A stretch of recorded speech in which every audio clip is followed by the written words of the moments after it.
Hello viewers and welcome back to another interesting episode of law Chakra. आज हम बात करने वाले हैं एक ऐसे इम्पोर्टेंट जुडिशियल कंट्रोवर्सी की जो जुडिशियल इम्पार्शियलिटी और पॉलिटिकल प्रेशर के बीच एक नए सवाल को जन्म देता है। ये है जस्टिस शेखर कुमार यादव का केस, जिसमें 55 अपोजिशन एमपीज ने उनकी इम्पीचमेंट का नोटिस फाइल किया है और राज्यसभा चेयरमैन जगदीप धनखड़ ने इस मुद्दे पर एक अहम बयान दिया है। लेकिन सीनियर एडवोकेट कपिल सिब्बल ने भी इस केस में जो कमेंट्स दिए हैं वो काफी शॉकिंग है। तो चलिए इन दोनों कमेंट्स पर एक नजर डालते हैं। जस्टिस यादव का नाम तब हेडलाइंस में आया जब उन्होंने प्रयागराज में विश्व हिंदू परिषद के एक इवेंट के दौरान एक कंट्रोवर्शियल स्टेटमेंट दिया था। उन्होंने कहा था कि India will function according to the wishes of the majority.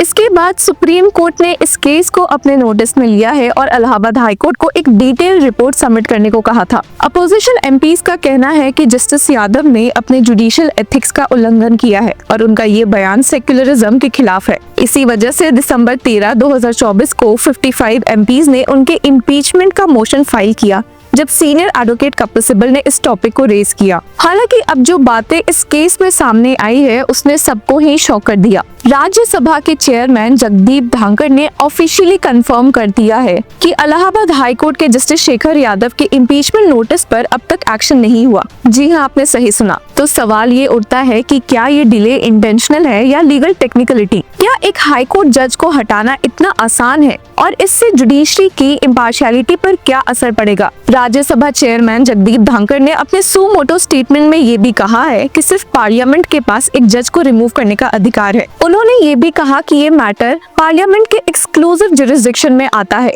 और इस वजह से राज्यसभा सेक्रेटरी जनरल से सुप्रीम कोर्ट सेक्रेटरी जनरल को ये नोटिस भेजने को कहा गया है। लोगों का मानना है कि शायद वाइस प्रेसिडेंट जगदीप धनखड़ ने कहीं ना कहीं सुप्रीम कोर्ट को इस केस में एक नेक्स्ट स्टेप लेने से डिस्करेज किया है, जो अपने आप में बहुत ही शॉकिंग है। लेकिन यहाँ पर ट्विस्ट तब आया जब सीनियर एडवोकेट कपिल सिब्बल ने ओपनली इस डिसीजन को क्रिटिसाइज किया है। सीनियर एडवोकेट कपिल सिब्बल ने कहा कि इम्पीचमेंट मोशन सिर्फ राज्यसभा के अंडर आता है और इसमें सुप्रीम कोर्ट का कोई रोल नहीं है। उनका कहना है कि चेयरमैन का काम सिर्फ सिग्नेचर्स वेरीफाई करने का है और ये देखने का है कि वो इस मोशन को अलाउ या रिजेक्ट करते हैं। सुप्रीम कोर्ट को इसमें इन्वॉल्व करने का कोई लॉजिक नहीं है। उनका ये भी कहना है कि अगर किसी जज का इम्पीचमेंट का नोटिस इतने लंबे समय तक पेंडिंग रखा जाए तो ये पार्लियामेंट्री प्रोसेस को डिले करने का एक तरीका हो सकता है। तो यहाँ पर एक और बड़ा सवाल हमारे सामने आ पहुंचा है कि क्या पार्लियामेंट सच में अपने पावर्स का सही इस्तेमाल कर रही है? अगर वाइस प्रेसिडेंट धनखड़ इस मोशन को एक्सेप्ट करते हैं तो जजेस इंक्वायरी एक्ट 1968 के तहत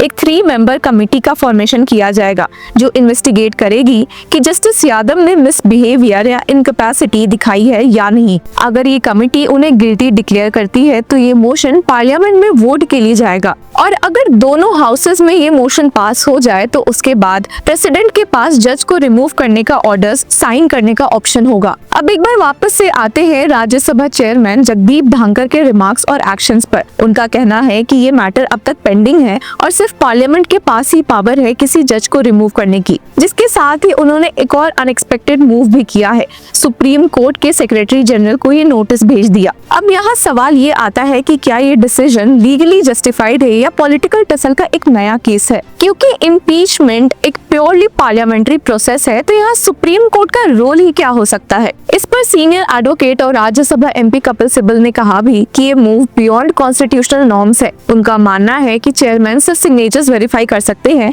लेकिन सुप्रीम कोर्ट को इन्वॉल्व करना प्रोसीजर का बाईपास करने जैसा है। अब समझते हैं कि किसी जज को रिमूव करना कितना मुश्किल है। इंडियन कॉन्स्टिट्यूशन के आर्टिकल 124 सबसेक्शन 4 और जजेस इंक्वायरी एक्ट 1968 के मुताबिक एक जज तभी रिमूव हो सकता है जब पहले 50 एमपीज का साइंड इम्पीचमेंट मोशन आता है, चेयरमैन या स्पीकर उस मोशन को एग्जामिन करते हैं, एक 3 मेंबर कमेटी फॉर्म होती है जो जज की कंडक्ट की इन्वेस्टिगेशन करती है। अगर कमेटी कहती है कि एलिगेशन सीरियस है तो मोशन दोनों हाउसेस से स्पेशल मेजॉरिटी से पास होना चाहिए और इसके बाद प्रेसिडेंट के पास फाइनल अप्रूवल का टास्क होता है। इसका मतलब ये है कि किसी जज को इम्पीच करना पार्लियामेंट में नंबर्स गेम जीतने जैसा आसान है। हिस्ट्री देखे तो अब तक एक भी जज ऑफिशियली इम्पीच नहीं हुआ है। पहले भी अटेम्प्ट्स तो हुए थे पर कोई प्रोसेस फाइनल स्टेज तक नहीं पहुंची। अगर ये इम्पीचमेंट मोशन मान लेते हैं कि आगे बढ़ता है तो इससे जुडिशरी की इमेज का क्या होगा? एक तरफ जुडिशरी पर ट्रस्ट बनाना बहुत जरूरी है पर वहीं दूसरी तरफ जब उसके जजेस ओपनली ऐसे कमेंट्स दे